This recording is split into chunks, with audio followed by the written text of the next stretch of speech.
खुलुमबाय बे समाव बडोलेण्ड एंखं टेलिभिजननि स्टुडिय'आव आं मिथिका नार्जारि दिनै मोनाबिलिनि गाहाय रादाबफ्राव दङ। अखाफोर दाननैनि गेजेराव सोरखारा 22,000 साख्रिनि फोसावलाय होगोन बुंदों गिबि मन्थ्रि। फैगौ 8, 9, 10 सेप्तेम्बराव दिल्ली मेट्र' रेल सिबिथायनि माखासे स्टेशन गेटफोरा बन्द थागोन। चन्द्रयान 3 मिशनजों लोब्बा गोनां इसर'नि गोनोखो एन भालारमाटिया गैलिया। बागेश्वर 3नि अबं धिरेन्द्र शास्त्रीखौ बुथारनो हुमखि होनानै सासे हमजादों। डिब्रुगड़आव 17 बोसोर बैसोनि हिन्जावसाखौ दोलोआरि जिनाहारि खालामनानै बुथारदों। दानिया फैदोनि आबुं रादाबाव।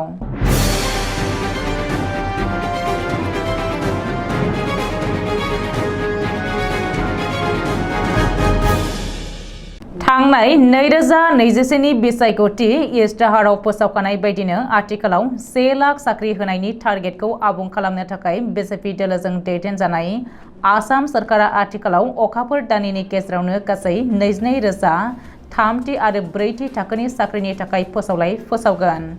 बे बाथ्राखौ बुंदों आसामनि गिबि मन्थ्रि डक्टर हिमन्त बिश्व शर्माया। रबिबारखालि आसाम डाइरेक्ट रिक्रुटमेन्ट एग्जामिनेशननि जोहै सा 514 बिजाथिनो थामथि आरो ब्रैथि थाखोनि साख्रि थिसनलाय राननाय हाबाफारियाव बाहागो लानाय समाव मिथिहोदों गिबि मन्थ्रिया।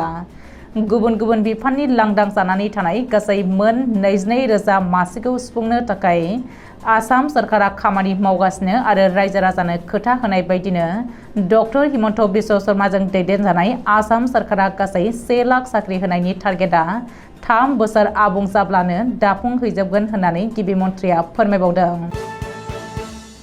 फैगौ 9 आरो 10 सेप्तेम्बराव G20नि जथुम्माखौ गोदान दिल्लीनि प्रगति मैदामाव भारतआ खुंफुंनो लादों। बेनिखायनो दिल्ली पुलिसआ रैखाथि बिथिंखौ लानानै गोबां साखा-फारा जानायजों लोगोसे थांनाय फैनाय हान्था मेलानि सायावबो माखासे SOP होदों। फैगौ 8, 9, 10 सेप्तेम्बर खालि दिल्ली मेट्र' रेलनि माखासे स्टेशनफोरनि गेटखौ बन्द खालामनो थाखाय दिल्ली पुलिसआ दिल्ली मेट्र' रेल बिफानखौ बिथोन हरदों।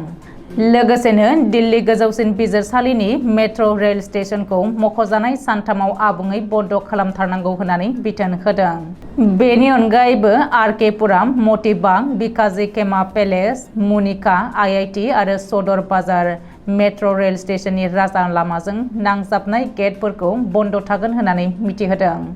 बेनि अनगायैबो 7 सेप्तेम्बरनिफ्राय 11 सेप्तेम्बरसिम दिल्ली बिरखं गाथोनसिम थांनाय हान्थियारिफोरखौ लामाजों थांनायनि सोलाय मेट्र' ट्रेनजोंसो हान्थिनो बिथोन होदों। बेनि थाखाय दिल्ली मेट्र' रेल बिफानआ सानफायाव 200 रांनि स्मार्ट कार्ड बिलाइनो लादों।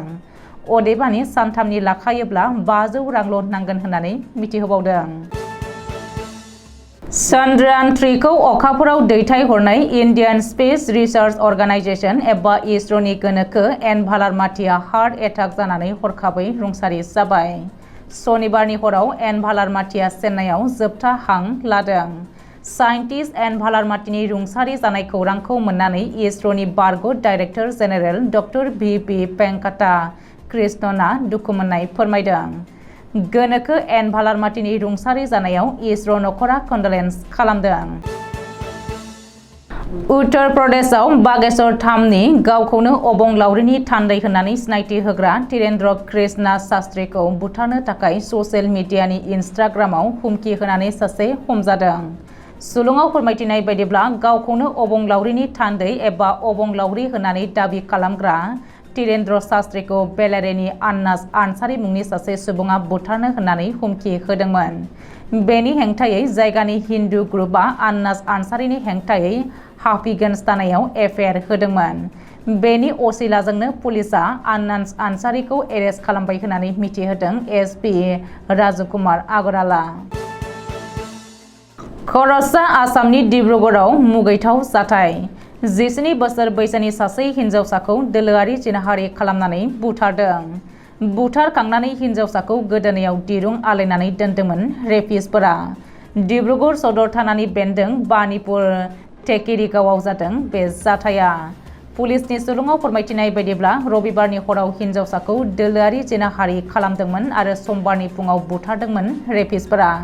आथिखालाव पुलिसआ साब्रै दायनिगिरिखौ हमबाय। लोगोसेनो थैनाय हिनजावसाखौ पस्ट मर्टेमनि थाखाय दैथायहरग्रोनानै नायबिजिरनायखौ पुलिसआ नायबिजिरनो लाबाय होननानै मिथिहोदों। दिनै मोनाबिलिनि रादाबा एसेनोसै। गोजोन्थों।